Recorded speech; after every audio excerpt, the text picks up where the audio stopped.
አትሌት ፈይሳ ሌሊሳ የት ነው ያለው? አትሌቱ ስለደረሰበት አደጋ ለመጀመሪያ ጊዜም ምላሽ ሰጥቷል።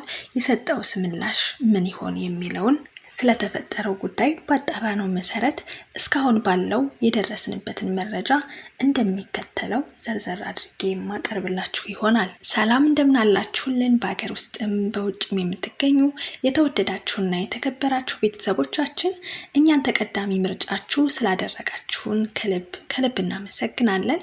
በቻናላችን አዳዲስ ወቅታዊ አዝናኝና አስተማሪ የሆኑ መረጃዎችን ወደ እናንተ የሚያደርስ ቻናላችን ነው። ቪዲዮውን ላይክ በማድረግ ጀምሩ። እንዲሁም ለሌሎች እንዲደርስ ሼር እያደረጋችሁ ሰብስክራይብ በማድረግ ደግሞ የዘወትር ቤተሰብ በመሆን ተወዳጁን።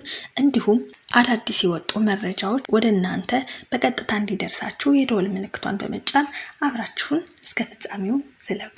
እሁድ የካቲት 8 ቀን 2018 ዓመተ ምህረት ሌሊት አዲስ አበባ ከተማ ጆሞ ሚካኤል ናሰው ሪል ስቴት አካባቢ አትሌት ፈይሳ ሌሊሳ ሰክሮ በቅንጡ ቪኤት መኪናው ሲያሽከረክር ሁለት ልጆችን ገጭቷል።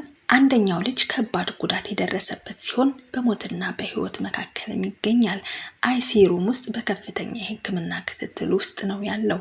አንደኛው ልጅ ደግሞ የአጥንት ስብራት አጋጥሞት እየታከመ ይገኛል። በጣም የሚገርመው ግን የአዲስ አበባ ፖሊስ አባላት አትሌቱን በቁጥጥር ስር ለመያዝ ሲሞክሩ መሳሪያ በማውጣት ማን እንደሆነ አታውቁም ብሎ ማስፈራራቱ ነው። እስካሁንም በቁጥጥር ስር እንዳልዋለ ታውቋል።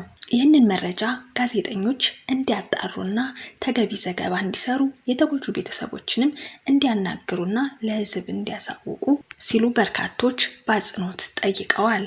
በሊዮ ኦሎምፒክ ባሳየው ተቃውሞ ከፍተኛ እውቅናን ያገኘው አትሌት ፈይሳ ሌሊሳ በቁጥጥር ስር ለማዋል እንቅስቃሴ ቢጀመርም ይህ ዜና እስከተጠናከረበት ጊዜ ድረስ በቁጥጥር ስር አልዋለም። አንዳንድ የቅርብ ምንጮች ደግሞ አትሌቱ ድርጊቱን ከፈጸመ በኋላም ከሀገር ወጥቷል እያሉ ነው።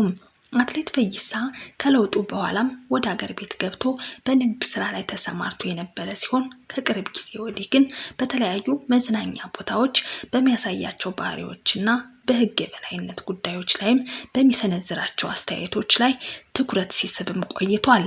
ፖሊስ ጉዳዩን እያጣራ መሆኑን፣ አትሌቱን ለመያዝ ክትትልም እያደረገ መሆኑንም ተመልክተናል። አትሌት ፈይሳ ሌሊሳ ስለደረሰበት አደጋም ለመጀመሪያ ጊዜ ምላሽ ሰጥቷል።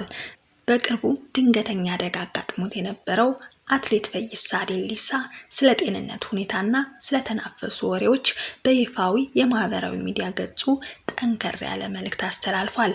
አደጋዎች በድንገት ይከሰታሉ። ማዳን የሚችለው እግዚአብሔር ብቻ ነው። ጉዳት የደረሰብን ሰዎች ሕክምና አግኝተን በአሁኑ ሰዓት በጥሩ ሁኔታ ላይ እንገኛለን ያለ ሲሆን አትሌቱ የአደጋውን መንስኤ ሳያውቁ ወሬ በሚነፉ አካላት ላይ ያለውን ቅሬታ ሲገልጽ ጥፋቱ የማን እንደሆነ ሳታውቁ የሰፈር ወሬ እየነፋችሁ የነበራችሁ የዩቲዩብ ጥሮተኞች እራሳችሁን አንድ ቀን አደጋ ውስጥ እንደምትገቡ አትጠራጠሩ ብሏል። ወንድ ልጅ በዚህ ደረጃ ወሬኛ ሲሆን በጣም ያሳፍራል። ደግነታችሁ ወሬ ከመንፋት ሌላ ምንም አታመጡም በማለት በማህበራዊ ሚዲያ ያልተረጋገጠ መረጃ ለሚያሰራጩ አካላት ትችቱን ሰንዝሯል። አትሌት ፈይሳ ሌሊሳ እሱም ጉዳት የደረሰባቸውም ሰዎች አሁን በጥሩ ጤንነት ላይ እንደሚገኙ ገልጿል። በዚህም ንግግሩ ተስፋዬ ኃይሉ በፌስቡክ ገጹ እንደተናገረው ፈይሳ ሌሊሳ ገመቹ በግል አያውቀኝም፣ አላውቀውም። ነገር ግን በዚህ ደረጃ በብሪት ማበጡ ያሳዝነኛል።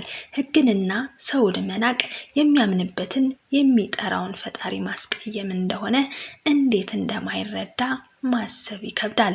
ጠጥቶም ሆነ ሳይጠጣ አደጋ ማድረስ እሱም እንዳለው በሱ አልተጀመረም። በአገሪቱ ሕግ መሰረት ደግሞ ተጎጆች ማሳከሙ ይመካስ እንጂ ስለገደለ ይገደል አይባልም።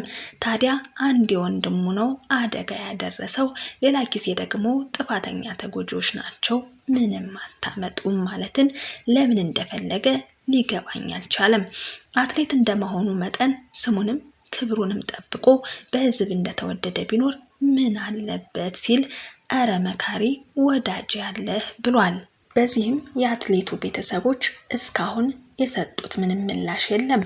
አትሌቱ እሁድ ቀን ጠጥቶ በማሽከርከሩ ባደረሰው ጉዳትና በኋላም ከፖሊስ መሰወሩ በኢትዮጵያ ወንጀልና መቅጫ ሕግ አደጋ ደርሶ በመሰወሩ መሳሪያ ይዞ በመገኘቱና ዛቻ በማድረሱ እንዲሁም ማን እንደሆንኩ አታውቁኝም በሚል ንግግር የፍትህ ሂደት በማደናቀፍ ክሶች ከባድ ቅጣት ይጠብቀዋል እየተባለ ነው።